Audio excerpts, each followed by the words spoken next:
හිතලා බලන්න. කාටත් හොරෙන් මුහුද මැද හැංගිලා තියෙන පුංචිම පුංචි දූපතක්. ඒත් පුදුමේ කියන්නේ එතනට යන්න බෝට්ටුවක්වත් ඕන නෑ. හැබැයි හැමෝටම යන්නත් බෑ.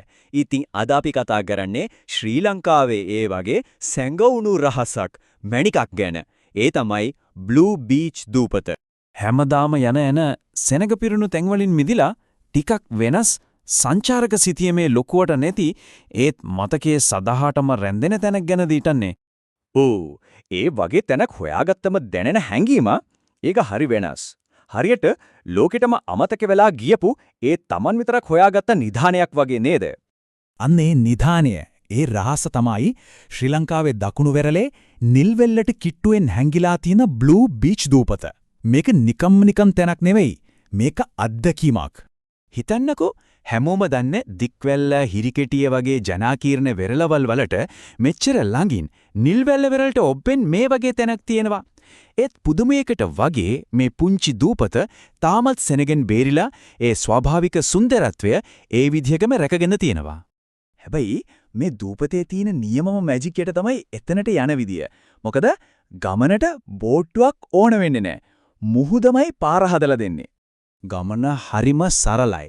නිල්වැල්ල පැත්තෙන් පොල්ගස් අතරින් යන මීටර් 500ක විතර පොඩි වැලි පාරක් තියෙනවා.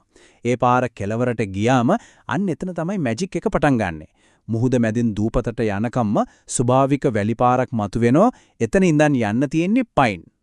මේ ගමනේ සම්පූර්ණ පාලනය තියෙන්නේ වඩදිය බාදිය අතේ.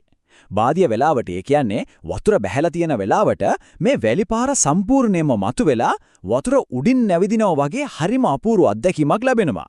වඩදිය වෙලාවට පාර ටිකක් වතුරෙන් යට වුණත් වලලු කර ගානට තියෙන වතුරේ සනීපට ඇවිදගෙන යන එකත් වෙනස්ම විනෝදයක්. හොඳයි. ඉතින් මේ පුංචි ඇඩ්වෙන්චර් එකෙන් පස්සේ දූපතට ගියාම මොනවද දකින්න ලැබෙන්නේ?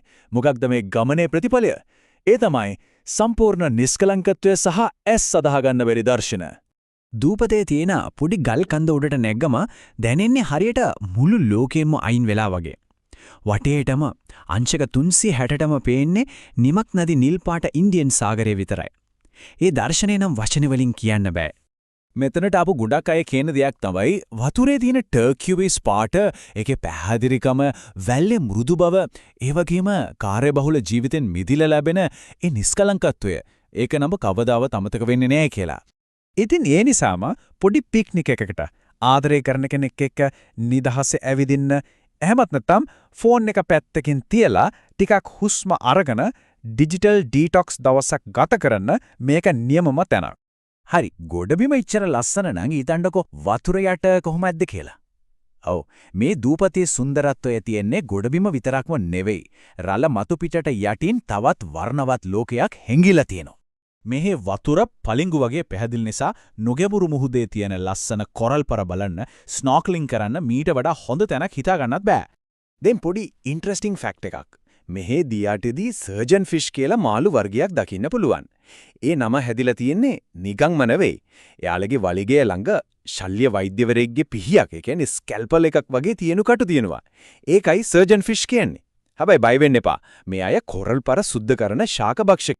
පවුඩර් බ්ලූ, ලයින්ඩ් සර්ජන් ෆිෂ් වගේ එක පාට මාළු රංජු කොරල් පර අතරේ පිහිනනවා දකිද්දි ඒක හරියට දිය යට තියෙන ලස්සන චිත්‍රයක් වගේ. මේක දිය යට ලෝකයේ සුන්දරත්වය ඇස් දෙකෙන්ම විඳ ගන්න ලැබෙන නියම අවස්ථාවක්. හරි. දැන් මේ ඔක්කොම අහලා යන්න ආස හිතුණා නම් අපි බලමු කොහොමද මේ ට්‍රිප් එක ප්ලෑන් කරගන්නේ කියලා. මෙන්න මේ සිහින ගමන ඇත්තක් කරගන්න ඕන කරන විස්තර ටික. මෙතනට යන්න හොඳම කාලය තමයි දෙසැම්බර් ඉඳන් අප්‍රේල් වෙනකම්. මොකද ඒ කාලෙට මුහුද හරිම සංසුන්. කාලගුණයත් නියමයි.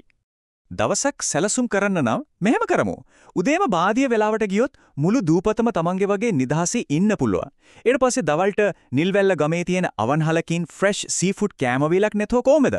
හවස් වෙද්දි එතන ඉඳන් විනාඩි 15ක දුරින් තියෙන හිඩිකෙටිය පැත්තට ගිහින් සර්ෆින් කරන්න, නැත්නම් ලස්සන හිරු බැසයාමක් බලලා දවස ඉවර කරන්න පුළුවන්. හැබැයි යන්න කලින් මේ ටික නම් අනිවාර්යෙන්ම මතක තියාගන්න.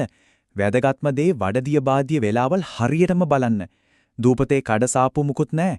ඒ නිසා වතුර බෝතලයක් කැම ටිකක් අරන් යන්න. කඳුරු ගහනවනම් ඒක පුද්ගලික දූපතක් නිසා අවසර ගන්න ඕන. ඒ වගේම මුහුදේ නානකොට මුහුදුයි කිරියෙන් ගැනත් පොඩ්ඩක් සැලකිලිමත් වෙන්න.